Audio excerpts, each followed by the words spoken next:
Oh yeah.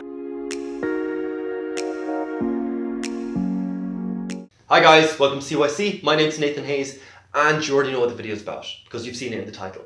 But this video isn't going to be how to overcome loneliness, it's more about how to understand it, how to talk about it. Because while it's one word, it can mean many different things. So today we're going to try and break it into two different categories, and that is quantity and quality. Now in your case, those two might coincide. But I think you'll find that at any one time, one will be prioritized over the other, and that's really important to know actually. The first category is quantity, and it's relatively simple in concept, but doesn't make it any easier to bear or to resolve. It is that you crave just more social interaction. And social anxiety really gets in the way of this, which becomes a lot more common as we get older, more reserved, more kind of busy with our lives. Things really start to get in the way. For the side of you that's extroverted, which is the side that recharges from social interactions, this can be particularly painful. It can make you defensive, insecure, it can cause you to overshare in a conversation, but it can really affect your motivation, especially for people who aren't necessarily that verbal, who kind of communicate more through actions than they do words.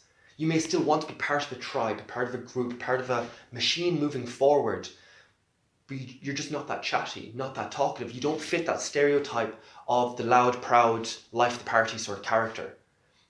If that's you, don't dismiss this. Quantity may still be important, that may still be your craving. Category number 2 is quality, and it's distinctly separate and can be a bit more complicated. And while we might romanticize the idea of the big DMCs we had when we were younger, loneliness of quality relationships is more a need for being understood, being heard by another person, and is separate from the need for like big philosophical conversations, although they can help. The thing is, as we get older, we become more sure of ourselves, and that can kind of make us a bit more hard-headed when we're talking about personal issues or philosophical questions, and that can be a really difficult pattern to soften.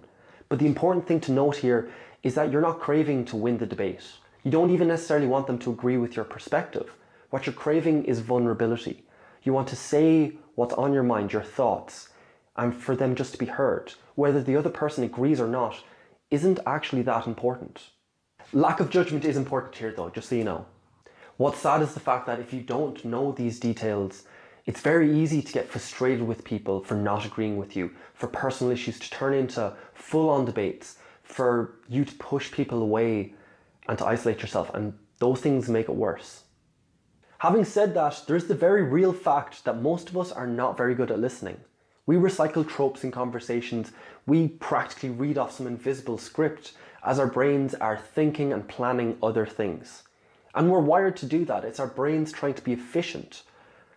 But I would encourage you to try and learn the skill of active listening, even if it's just to offer it to other people, and there's countless videos on YouTube to help you with that. To finish, I'm going to leave you with 5 questions that you can ask someone else that might lead to an interesting conversation. Number 1, what is the most common misconception people have when first meeting you? Number 2, if you could perfect a skill that you do not already have, what would it be? Number 3, which parent are you closer to and why? Number 4, what movie or book has impacted you most? Number 5, this is for the arty people. Art is beautiful, but can often come along with a certain type of suffering. If you picture your future kid, do you want them to be artsy, or would you prefer them to be more practical and perhaps business-minded? And if none of those work, perhaps you're not that chatty, here's 2 things that can help.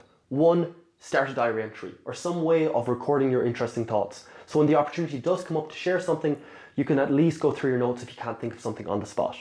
Number 2, look into your friend's eyes for 2 minutes without talking. It's a cliche, you've seen it before, but it's a fun experience if nothing else. And that's it, so stay safe, thanks for watching, I'll see you in the next one. But this video isn't going to be a... Oh, that was